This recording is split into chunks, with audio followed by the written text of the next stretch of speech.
What's up, everybody? How are you doing today? Welcome back to another live stream here on Celtics Digest. I am Bruce Velez with my co-host Patrick Billings, and we have a lot to discuss with this Boston Celtics team as free agency has officially gone underway with this squad, and the team has made some moves, bringing in two new faces, but also losing a key guy that we are all desperately sad for losing, with other things going on with the Celtics and potentially trying to shed salary, bring back another key free agent, and much, much more. So we're going to dive in and explore everything that's been happening surrounding the Celtics, and hope you guys got some thoughts as well. If you guys have any questions, anything you guys would like to discuss, let us know down below in the comment section. But Patrick, welcome back to the channel. Another nice duo for us to kind of get into today. We haven't been able to discuss these signings so far on a video, so it's nice to be able to have that. And how you doing today, my guy?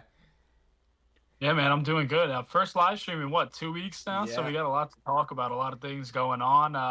Celtics haven't made too many moves since like what, 2 days ago, I believe it Mm-hmm. was. So, I mean, hey, a lot of talk about, a lot of things that are going on behind the scenes, and hopefully the Celtics can continue to just keep getting better and working with what they got. Same. I agree. I hope that obviously the signings that we have talked about, not a lot of fans have been very high on. So we're going to dive in and Yeah. explore what that can really mean for the Celtics kind of and why they had to strike on these pieces compared to Mhm. as well. But I'm very interested by the two guys that they brought in. Obviously, there's some sad news revolving around the team as well, which we'll get into just in a little bit. We'll probably tackle that first regarding the free agency. But they definitely brought in some intriguing pieces for this squad to be looking at. We got Mouthpiece in here saying, yo, it's good. And we got Jim Griffin from Maine also being in the chat. So Oh, shout yeah. out to you guys for tuning in. Thank you guys so much. But Patrick, I think the first order of operations, like you mentioned, we haven't done a stream in 2 weeks because the draft was last week and we did not cover that. Patrick and I did look at those picks in Ugo Gonzalez, now that we know how to pronounce it, Ugo Gonzalez, and also Amari Williams and Max Shulga.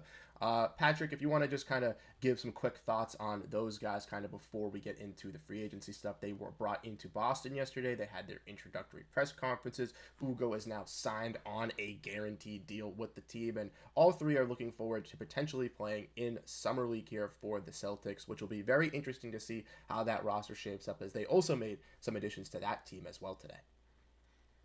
Yeah, I think the first thoughts obviously is a lot of the talks about Ugo kind of being drafted over a lot of the centers. I mean, a lot of us aren't too happy with that decision. Obviously, looking back and what's to come forward, and we'll talk about that a little bit later with the free agency stuff. But we got to talk about what we got right now, and Ugo is a great player. I think that he could come in and have that high energy.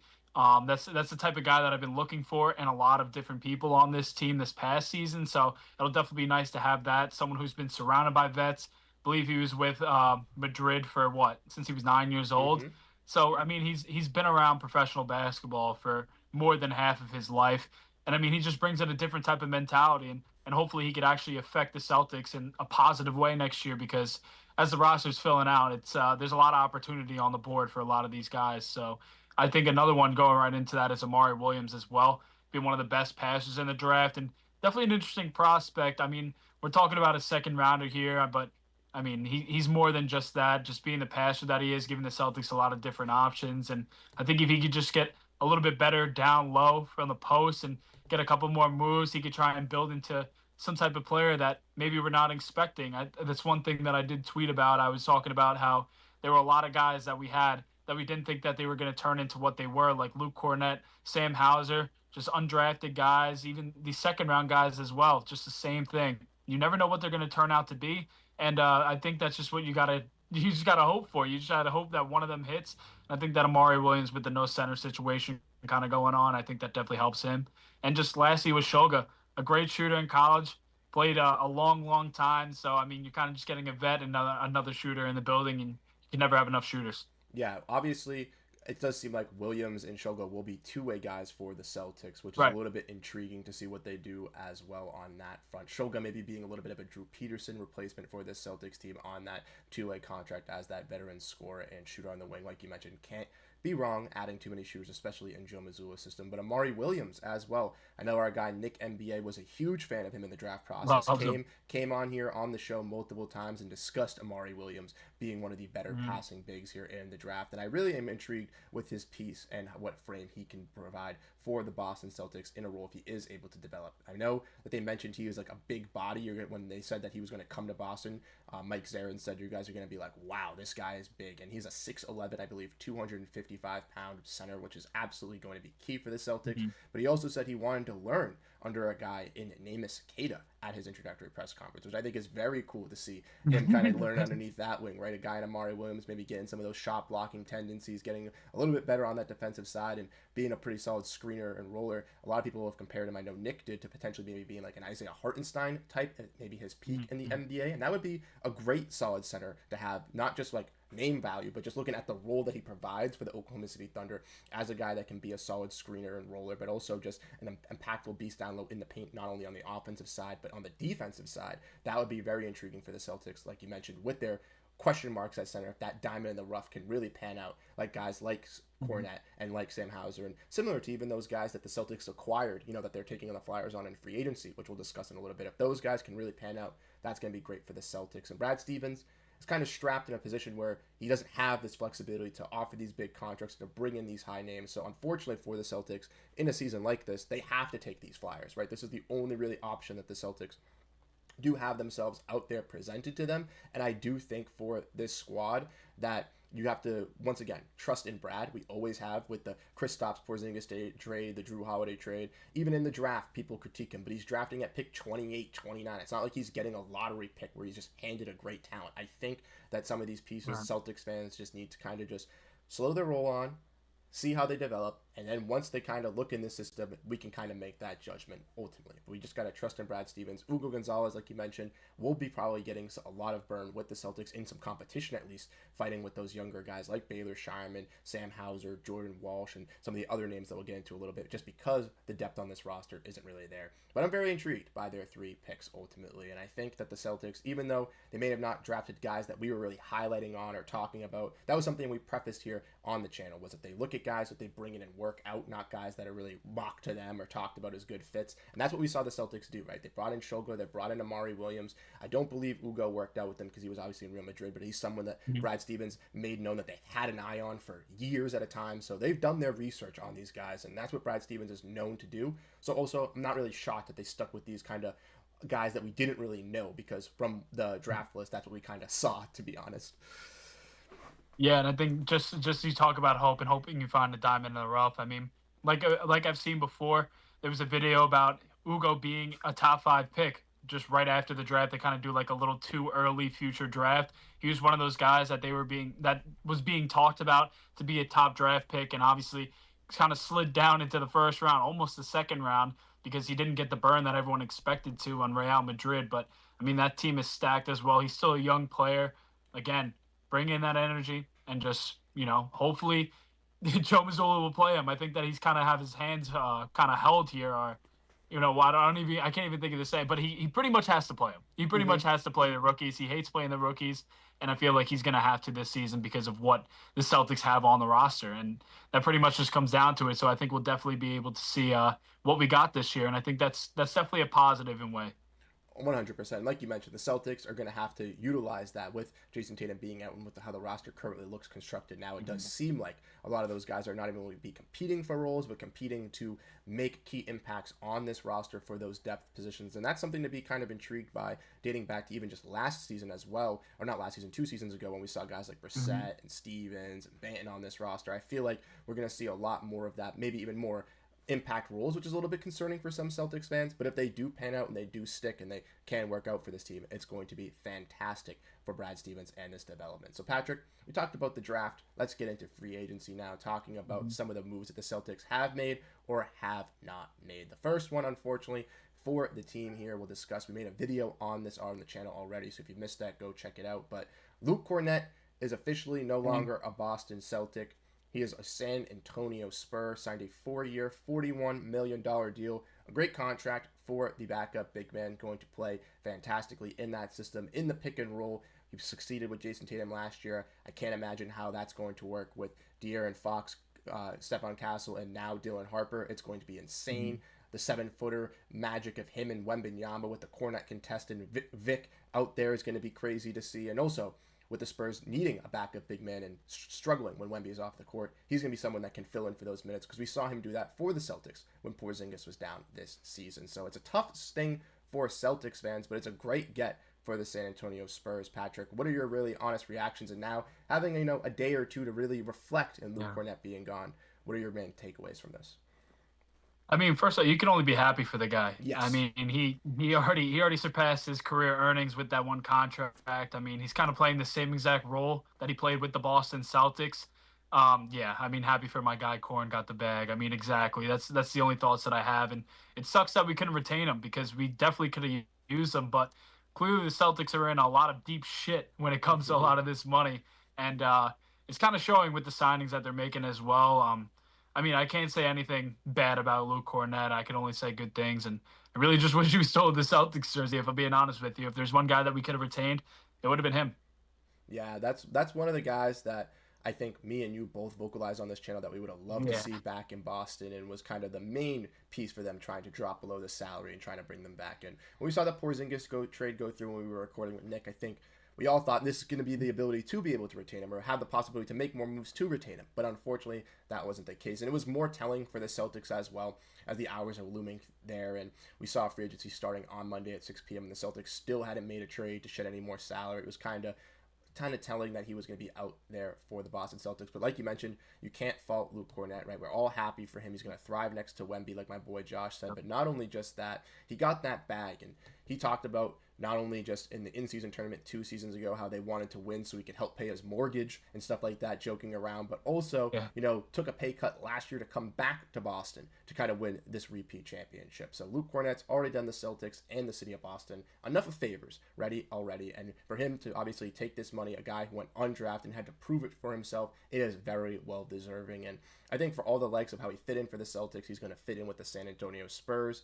But that also keeps our eyes out on the other big man, Patrick, and Al Horford, as he's still out there on the free agent market. And with recent updates coming through today from Brian Windhorst, does seem like they are thinking that he is going to be going out west. Now, the Lakers, while we were recording, signed DeAndre Ayton, right? So they look like they can maybe be out of the center market, but could prioritize 2 centers preferably. But the Warriors are that other team that are still interested. They lost Kevon Looney. They're still up in the air. My personal takeaway, and then I'll get to you with this, is that Al Horford, I think, wants to stay in Boston, right? I think if he wanted to go to the Lakers or wanted to go to the Warriors, these offers are already on the table for him. He would have already taken them, right? I think he wants to come back to Boston. I think he wants to stay in Boston, regardless if it's on a 1-year deal or a 2-year deal. And he's told Brad Stevens that. The ultimate thing, though, is that he's probably got a deadline when to take these deals. Maybe it's a Sunday or Monday, right? So what he's telling what he's telling Brad Stevens is, I'll come back. If you can shed this salary, you can move off of Simons, move off of Hauser, shed some of these other smaller contracts, because we'll get into a little bit why the Celtics still have to make moves, because they're now back over the second apron with some other key signings that they have made. But a guy in Al Horford, I think, would be someone that they obviously said that they want to bring back, but also would love to be back in Boston as well. So I think if they can kind of find a way to shed some salary to get the money to offer Al Horford that contract that he's receiving from the Warriors or from the Lakers, or even if it's just a million or two short, a little bit shy of that, I think he would welcome a deal back. But I think that's what the holdup with Al Horford is right now, is he's waiting to see if the Celtics can do it. And if the Celtics give him no confirmation that they can, then I think he'll go out and sign with another team in the West. Yeah, I can totally agree with that take. I mean, he would have definitely done it already. I think that with the DeAndre Ayton thing kind of going on, he couldn't pass waivers until a little bit earlier today. So I guess that maybe that was also playing into the decision as well, and other teams weren't giving him like the best offers. But when I saw that Kevon Looney thing go down, I texted you instantly. I'm like, this is not good. It's starting to get really bad. It seems like the Warriors are the one team now left that would be interested in him other than the Celtics. And that would just be just a kick to the back of the head. Like if 2022 finals, like that's all I think about. Like Al Horford leaving for the Warriors, that's like the worst case scenario in my head. But like we said, the Celtics really have to shed that salary to bring him back. And I do think he wants to come back. I think the Celtics want him back as well. But it's also going to be tough because Jayson Tatum is probably not going to be playing at all next season. And I think that would have played a huge factor in his contract if he didn't get hurt, because JT and JB are his guys. You know, he helped bring them up in the NBA, being around the Celtics early on in the career, and then on the end of his career now. I think he's got a big decision to make because I really do think Boston is a second home to him, and for him to really have to leave Boston, there would have to be a really good reason to why. And I think it's just Boston's salary would be the biggest reason because, like you said, they're back over the second apron, which is just what is this, something of death? Like it's literally just death, and we figured that out the hard way. And can't retain any centers, and this is what we're left with. Yeah, you look at the center core already with potentially losing Al Horford. It's got to be a key to try to bring him back, even if you don't feel that obviously Horford is going to be that valuable at his age, or he's not going to be able to take this team over the top. We still need some security and a familiar, friendly face that can kind of run this rotation and kind of lead some of these younger guys. And I think Horford would fit that bill. I also don't think he's like wanting to leave for a championship similar to the time when he left in Philly, right? Like there's no incentive for him to go and do that. So I think for all the options that we presented, it would make sense for him to stay at Boston. So that's why I think, and I've said multiple times on here, that I think he would be more likely to stay than Luke because they could find that little bit more of a discount or potentially have that relationship to where they know that he wants to stay. But with the looming reports of the Warriors, the Lakers, other teams potentially being interested in now DeAndre Ayton taken off the market, this could lead to an Al Horford signing coming through sooner rather than later, which could be problemsome for the Celtics. Because if they lose Al Horford, right, and they still have this salary on their books, right, they still then have to look to shed salary, but then find another way to bring in a center, right, via the trade or via free agency. And right now, if Al Horford is going to be gone, then there's not really many great centers still available in free agency if him and Horford are gone. So then you're just slim picking at that point, right? So it's very, very tough for the Boston Celtics, right? Very, very key to keep an eye on for their team as well. Yeah, I like we said many times on the channel and many videos, Brad's priority was to bring these two guys back. We already missed out on one, and it already has the feeling that we're going to miss out on the other. And then you look at the free agents in the center position, there's really nothing left. I mean, it really feels like an all or nothing here, and they got to make some moves within these next couple of days because, like you said, I think by next week, Al Horford is going to be waiting and waiting. If nothing's moving around, he's going to be like, well, clearly they don't want me back, regardless of what they're saying, and goes and makes a move somewhere else. And, that's just the worst case scenario, like I keep repeating. It's just not a fun spot to be in with who's left on the board. Yep, and for the Celtics as well, right, to kind of get underneath the apron to get that flexibility to get Al Horford, they have to shed, I think, roughly around $10 million or something like that, or maybe it's not as much. Maybe I'm confusing with the Suns, and maybe it's like 6 or 8 or something like that. Because to be honest, dealing with both teams in the salary apron and the salary cap is a little bit. I think they were $2 million under before the Minott trade, right? Okay, signing. So then they're they're $2 million above then. Okay, so I got that wrong. So they're $2 million. So it's not, they could shed a Tillman, they could shed something like that.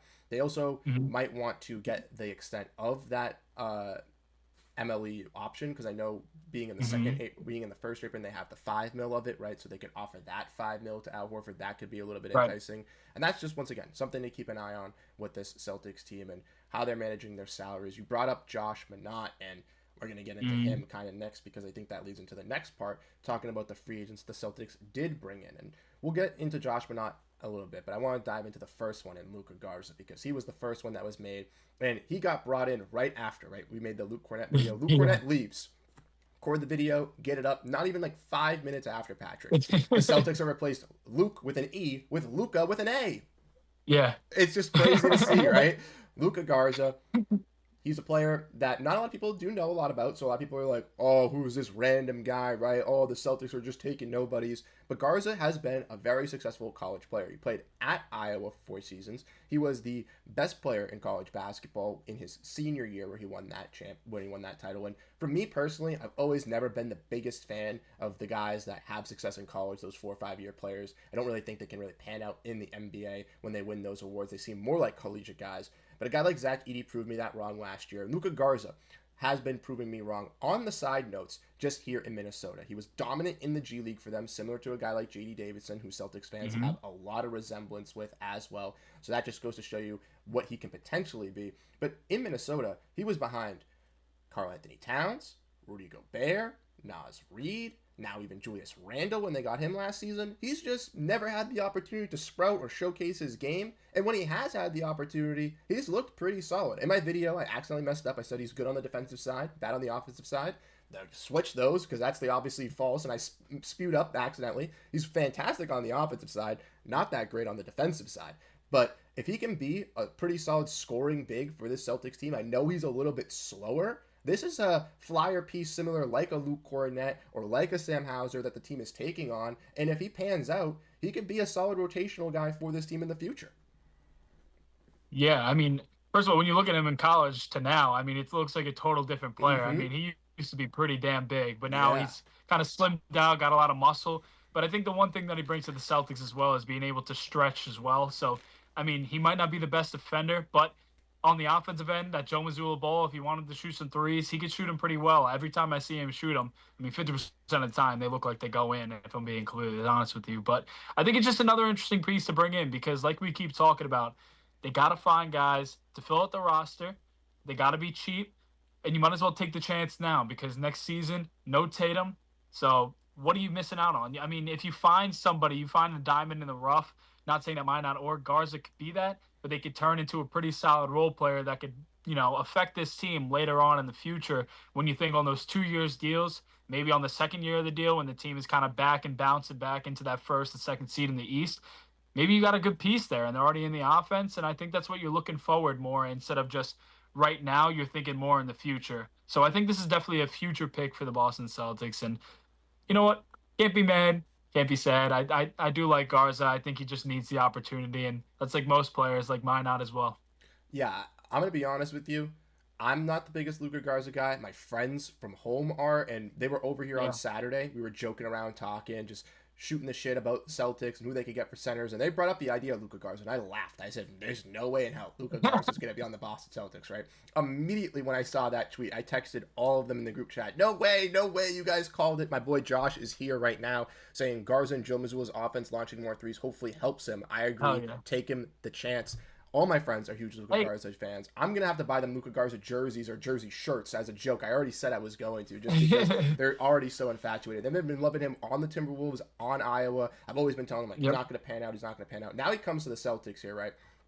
Now, I'm not the highest on him. I think he still has some ways to grow on the defensive side, like we mentioned.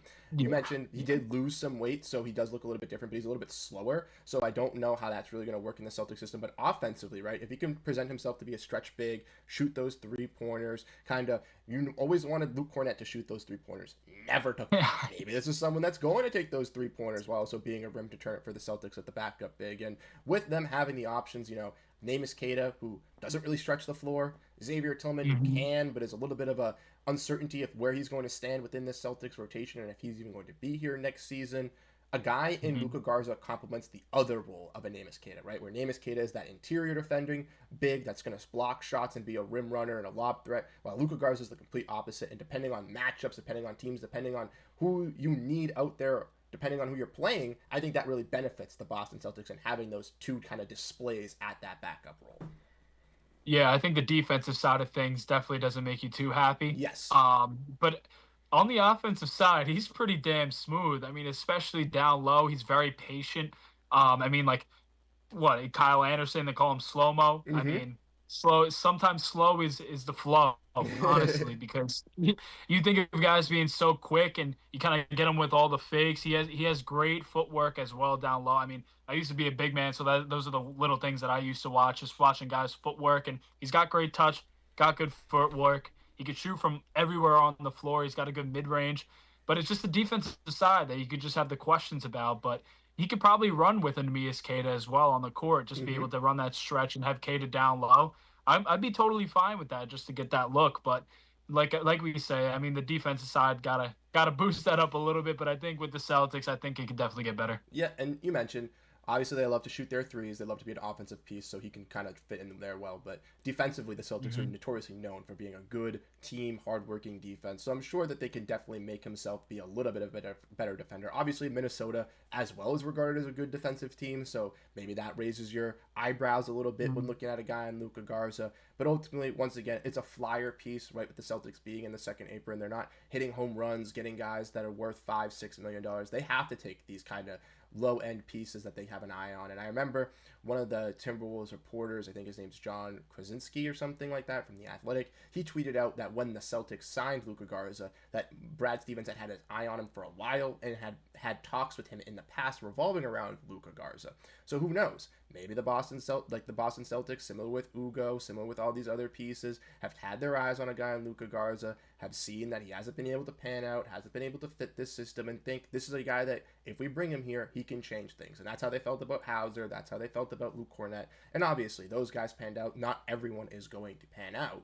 But you have to kind of go in with at least a little bit of confidence and optimism on this signing and try to at least believing before we see the product out there. Once the product comes out there, if we see that it doesn't work, then obviously we can turn our heads. But I don't think that there should be anybody writing off Luca Garza saying that this is a terrible signing, that he's not going to impact the game of basketball in any single way when we haven't even seen him on the court within the Celtics team. Hey, maybe they got to look at his per 36. I know that he was averaging per 36. I think he was averaging 24 plus points per game each season. So if we talk about that, but like we say, I mean, it's just a small sample size, and I mean, with the Celtics situation, there's really not many options you could do. I mean, there's probably a lot of people who are like, oh, go out and get DeAndre Ayton. You know how much of a mess that would have been to try and get DeAndre Ayton to sign with the Celtics? That would have been even worse. And I mean, like you said, I think Brad's trying to work with what he's got right now. We got to keep a lookout on a guy like Simons to get moved, and Hauser as well. Who knows? Because I would love them to get out of that tax as well so that it looks better for the free agency down the line. But yeah, I mean, these are the moves that we're going to see. Hopefully we could get one that's a little bit more exciting, but I mean, we got what we got. We got what we got. Yeah, I know a lot of people were complaining. I saw some people saying like, Sandro Mamukelashvili deal, like why didn't we get him? But he got $4 million, and I would have loved Sandro, right? But like we don't have the $4 million to get Sandro. We only have $2 million. Right. You know what I mean? And unless they make more trades, unless they're able to shed some salary, I know they got additional seconds in the draft. There's no physical way for this team to make those moves, right? There's no way for them to open up those roster spots. There's no way to have that flexibility, and that's what makes them have to take these flyers on at these guys. But they also took another flyer who we mentioned earlier as well in Josh Minott. I did some research on Josh Minott before we went live. My brother, shout out to my boy Adam, is a Timberwolves fan alongside a Celtics fan, similar to how I am with the Suns, and he has always talked to me about Josh Minott, and not that he's really high on him, obviously. He still thinks he's a guy who needs the opportunity to kind of prove himself. He does say he brings a lot on the defensive side, and from the film that I was able to watch before we went live, Patrick, I think that this guy fits Joe Mazzulla's system, right? He plays hard. He has that motor. He's a guy that's going to relentlessly die for loose balls, make those reckless plays, and fit into that Celtic culture. But not only just that, he's a guy that declined his player or team option because he wanted to bet on himself. He wanted to prove to the Timberwolves franchise that he could get some more minutes because he's seen minutes. I thought he was a guy that just played in their third end of their rotation, only saw, fourth quarter, third quarter minutes. No, looking at his highlights, he was getting impactful minutes in versus the Celtics, which we'll get into when I watch their plays on what he was able to do in the third quarter there. But he was playing third quarter minutes in close games, second quarter, first quarter minutes. He's an impactful defensive guy that they would use freely off the bench. Never was able to really stick because Nickeil Alexander-Walker kind of proved himself to be a little bit better. But I truly do think that this is a guy that the Celtics will believe in and kind of see that he can make that impact, which is very, very key. Someone that is betting on himself, something that Brad Stevens likes. But not only just that, he played in Minnesota with Luca Garza. They have connection. They have chemistry. They played a lot in those third units. So you're bringing in two guys who have just played on a team together to try to make an impact on your team. That's something that really intrigues me going into the year. Yeah, I think that's why we were intrigued in Ryan Kalkbrenner coming to the Celtics too, right? Yes. But I do agree with you that he does fit like the Celtics mold when it comes to a player's build being an athletic, lengthy wing, someone who's going to play hard and play well on the defensive side. I mean, he's pretty damn quick too. In some of that film watching, I mean, you see him just flying for some dunks in the middle of the paint and a crowded paint as well. So that's one of the things that can excite you. I mean, kind of like what you want out of Jordan Walsh is kind of what we see in some of the film with Minott. So it's kind of like, I mean, he's 22 years old. So he's still pretty young. So this is another thing, small sample size. You take the flyer. He's still young. He's still got so much time to grow. And if you see something within him in these 2 years, I mean, like I keep saying, that's the same thing with both of these guys. You got to hope you find the diamond in the rough. And hopefully he's one of those guys. I mean, we keep trying to find a long, lengthy wing defender.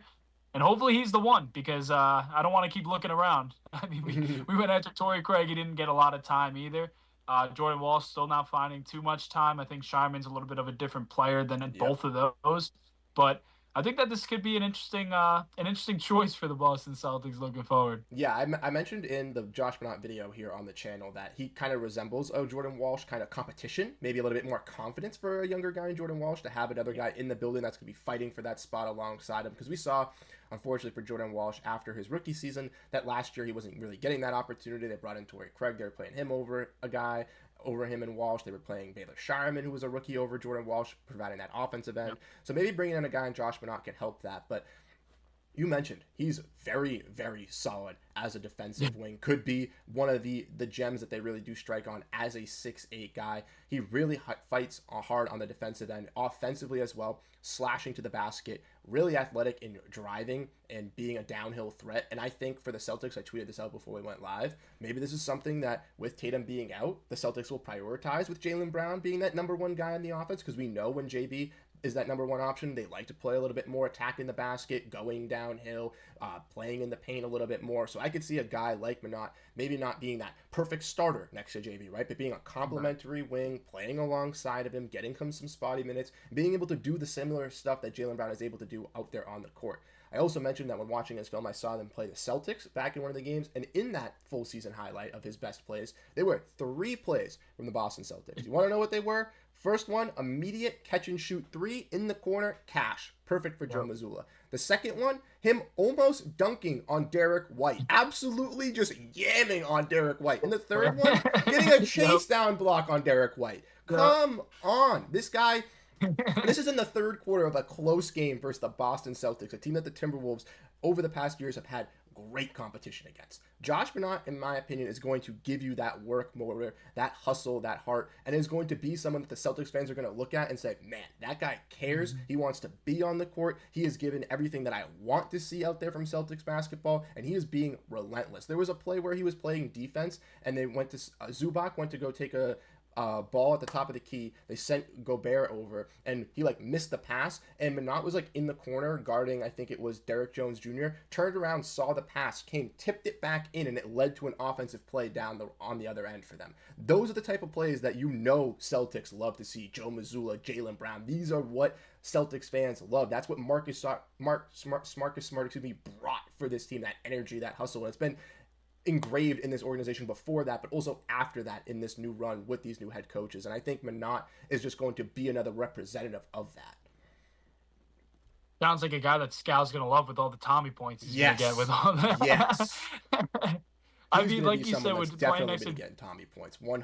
Oh God, yeah. I mean, and another thing too, like when we're talking about him being all over the floor and kind of just being a good downhill player, I think Jaylen Brown is definitely going to get doubled a lot next year. Yes. And I think when he's bringing a lot of the pressure, when he's trying to get into the paint, I mean, another quick guy, quick wing, cutting down the paint, backside, looking for a dunk. It's going to be open all day. And I think that, again, he's not the name that you're looking for. It's not so pretty.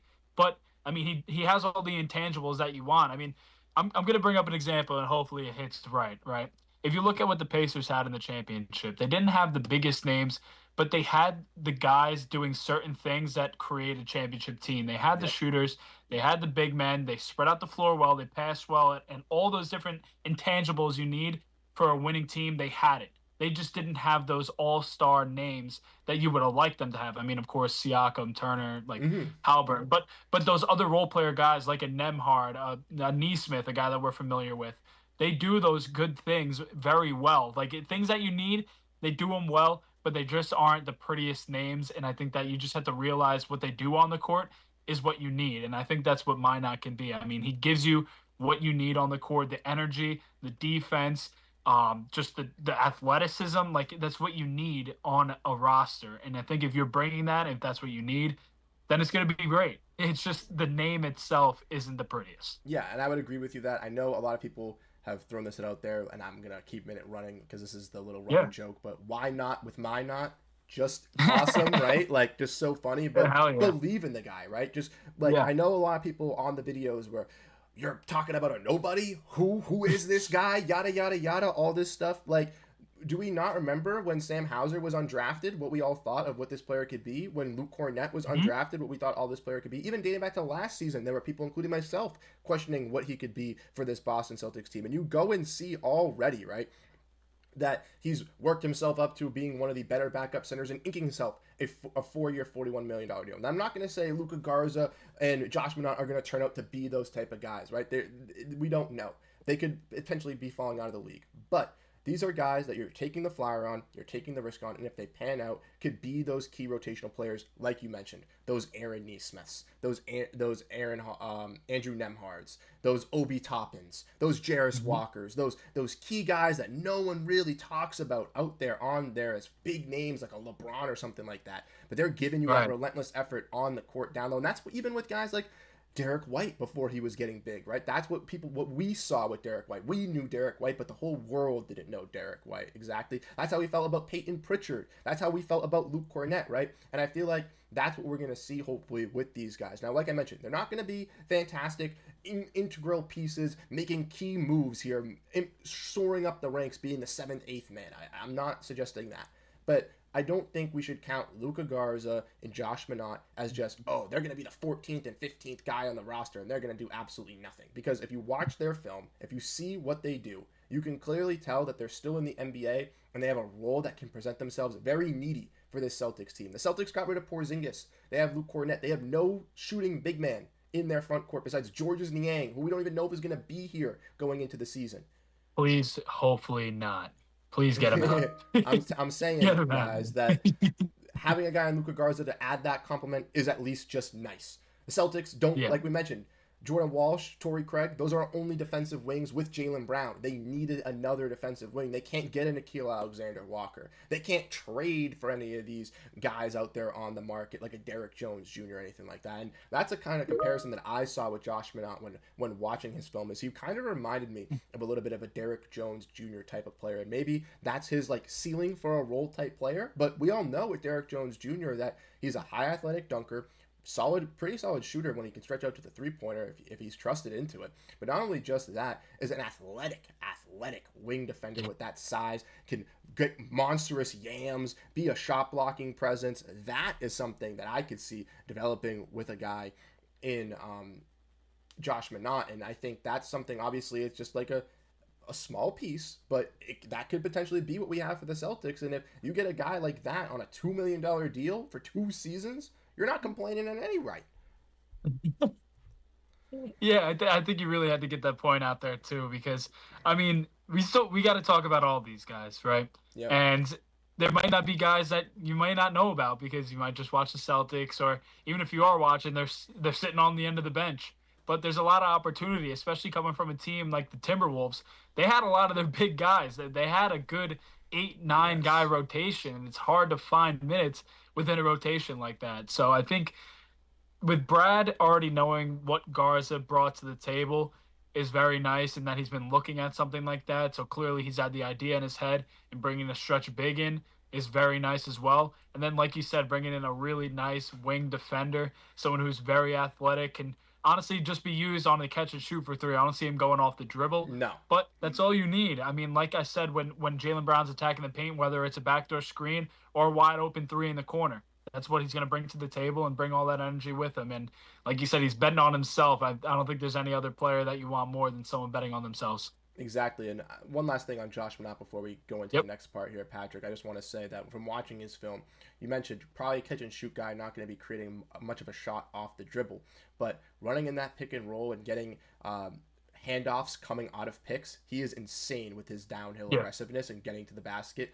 And you mentioned there's plays where we watch where he's attacking 2-3 guys and getting by both of them and getting a dunk on one of them or something like that. Like, it's just insane how athletic he is. And like you mentioned, the Timberwolves just not only just have a deep roster, but also pretty good at drafting from what we've seen in the past. So a guy in Josh Minott, who's been a key part of their system for a little while as a fringe rotational piece, hasn't been able to work himself up there, maybe got replaced this season, but saw some sporadic minutes. I think is someone to keep an eye on for the Boston Celtics, especially going to next season. Similar to how you kind of kept an eye on a guy like O'Shea Brissett. I think Minott can be a little bit better than what O'Shea Brissett was for the Celtics team, but obviously he made impacts not only during the regular season, but in the playoffs that helped Celtics win games, and that's something we could see with Josh Minott this year. But Patrick, before we sign off, we got 2 Summer League signings, and then one last question with revolving around the Celtics before we go. So we'll go over the 2 Summer League signings first, because the Celtics are forming their Summer League team, guys. They obviously have their 2-way guys that are going to be playing on their roster. They obviously have Hugo Gonzalez that's going to be playing with them, but they got two new players,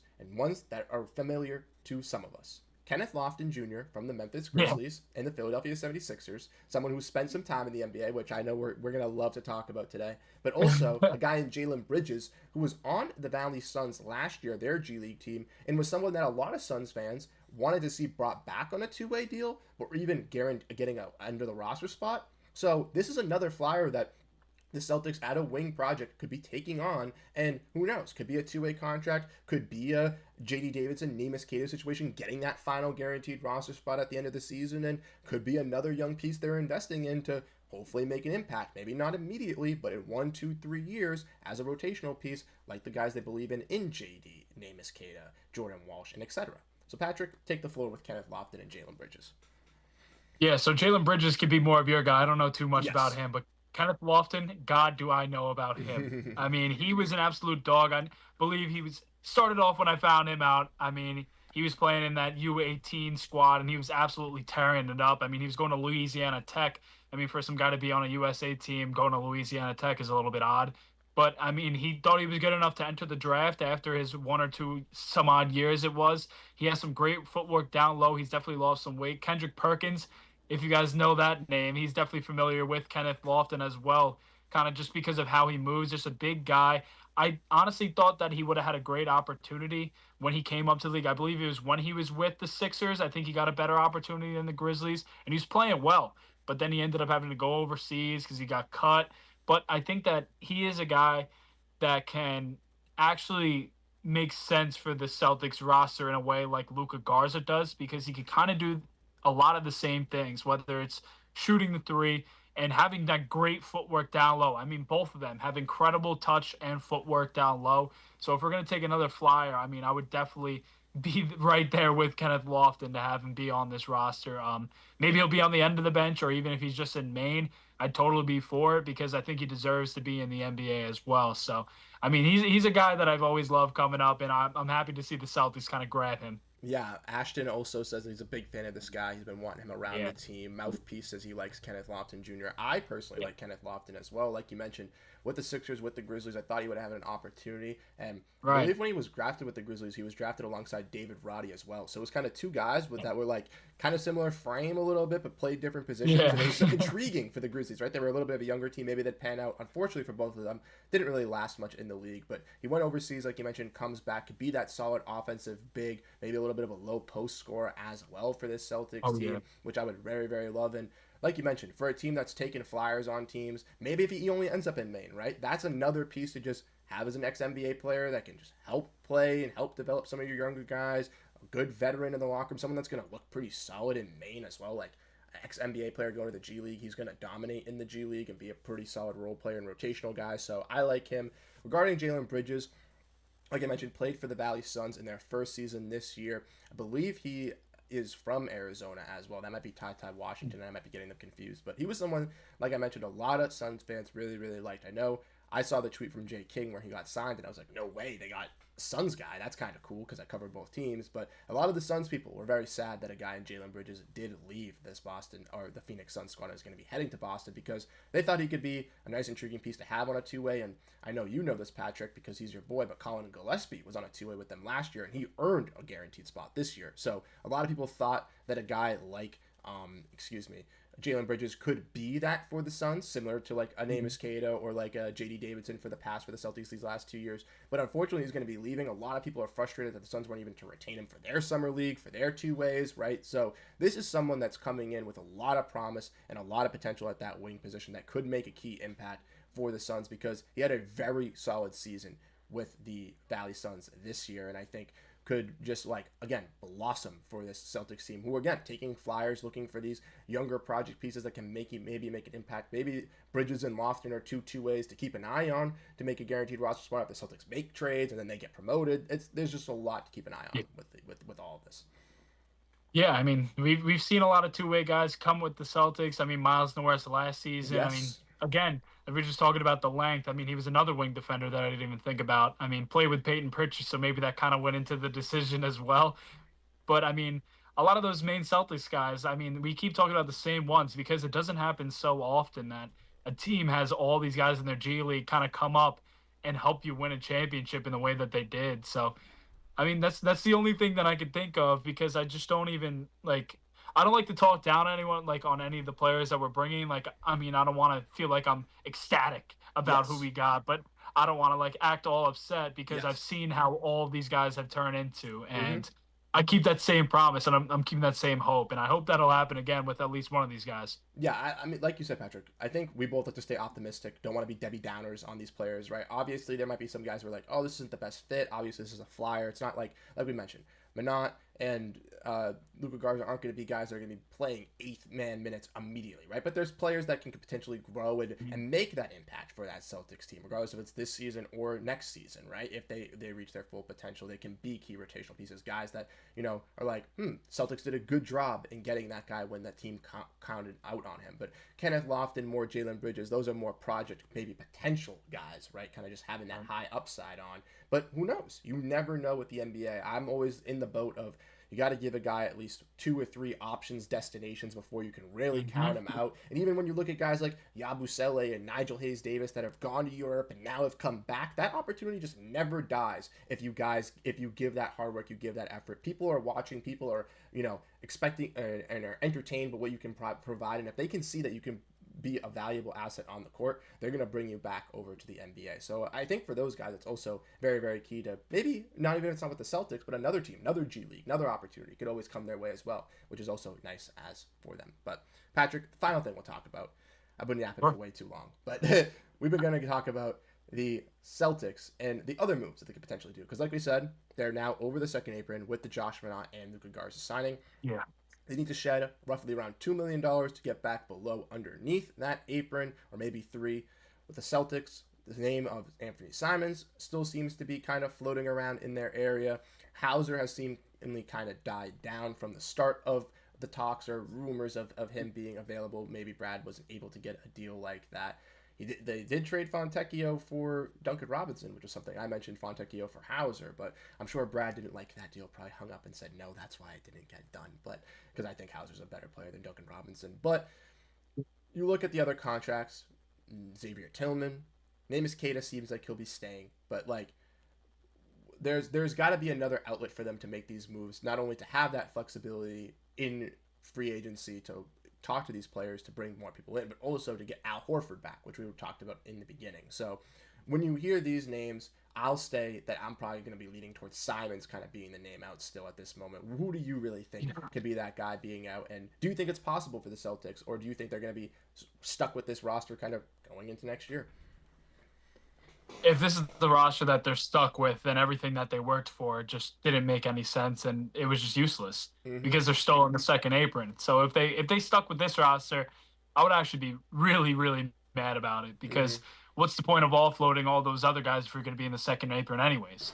So clearly this isn't their decision, and it better not be their decision going into the next season. But I really do think that Anthony Simons would be the better option. It's not like he's been around the team. He's technically been on the team for what, like a week? So, I mean, and especially with how much money that he brings in as well, I think it opens them up a lot more for maybe a little bit more options. But I think the Sam Hauser thing kind of died down just because of the whole thing going on with Malik Beasley too. I mean, guy couldn't stop betting. I guess he's one of us. But, I mean, Duncan Robinson go to the Pistons. I definitely thought that was one of the options for Sam to go if he was to go anywhere. But everybody needs a shooter, and I still think that value is there. But just looking at how everything's going, it really just feels like Simons is the option. I think Tillman hasn't really showed much. I mean, I kind of was calling him Baby Al because they kind of have the same builds, kind of do the same stuff. Not as good as a three-pointer, but Al wasn't that good as a three-pointer either earlier in his career. So maybe they still work on that project. But I think the two guys that we named, Hauser and Simons, I think kind of make the most sense. Yeah, and maybe also I know they picked up J.D. Davidson's team option. They can waive him because it's non-guaranteed. They could get off that. But also the Celtics don't have to drop below the apron until the end of the season. But like we mentioned, it's most likely with how this roster does look, because you got Georges Niang at power forward and Queta or Garza at starting center. Actually, now that you brought it up, Niang, he could go too. Yeah, actually. Niang. So, But like when you hear that front court, obviously we know that they might not be one of the top teams. We've seen some of the Eastern Conference get better over these last couple of days compared to us, but it's clear that they still need to have some sort of movement, right? Even with bringing in Minott, even with bringing in Luca Garza, they need some front court help and some more wing help as forward help as well. So definitely something to keep an eye on with the Simons trade. Like I mentioned too, it's also difficult for them to move Simons because all these teams want rather free agents and it's going to be signing, maybe a signing trade. I don't know. It's just very, very complicated for the Boston Celtics to really maneuver things here. And that's why the whole Horford situation has been overplayed too. And we're just kind of waiting that out, trying to figure it all out for the Celtics. But overall, Patrick, it was a great stream. We looked at a lot within the Boston Celtics. Like I mentioned, we didn't go live for 2 weeks and they made a lot of moves over these last couple of weeks. You know, drafting 3 guys, then bringing in Josh Minott and Luca Garza, losing Luke Kornet, and all this stuff. So ultimately, it was a great stream. We had a good time with all of you guys here. We had around 50 people here in the stream. Oh, yeah. And that was absolutely insane. So I wanted to say appreciate you all for coming in, tuning in, living your thoughts down below in the comments section. Patrick and I will once again be live here on Celtics Digest once again next Wednesday to break down and look at the Celtics, probably going over what happens. I would expect an Al Horford move to be made by then, probably a trade or two by then as well for the Celtics. So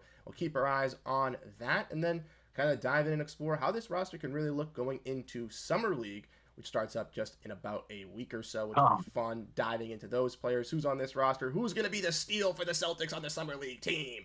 We'll have it all here for you guys on Celtics Digest. But without further ado, I just want to say thank you all. Patrick, once again, thanks for coming on, having these great discussions with us in the duos. It's always awesome. We're almost at 7,000 subscribers, guys. Yes. If you're not subscribed, come on. You're not going to want to miss all the news that's coming. We're going to talk about a lot of Summer League, like Bruce said. And, I mean, if you don't expect any moves from the Celtics in the next week, I mean, I don't know what you're thinking then, because clearly things are going to go down in this next week, especially with Summer League coming up. So if you guys don't want to miss anything, come over here and drop a sub for us. We'd love to have you, and we love hearing your guys' thoughts on everything as well. Yep, 100%. Like Patrick said, we're trying to get to that goal of 7,000 subscribers, and we're just about there. So if you do enjoy the content, once again, make sure to hit the subscribe button if you're watching this live and watching this on the VOD. We appreciate all your love and support here on the channel, and we can't wait to be diving into those Summer League videos and getting into all the film breakdowns and just fun stuff going into the offseason revolving around the Celtics team. So once again, thank you guys for tuning in. Thank you guys for being here. We really do appreciate it, and we'll catch you guys in the next one. Have a great rest of your Wednesday evening/afternoon, and we'll see you guys later.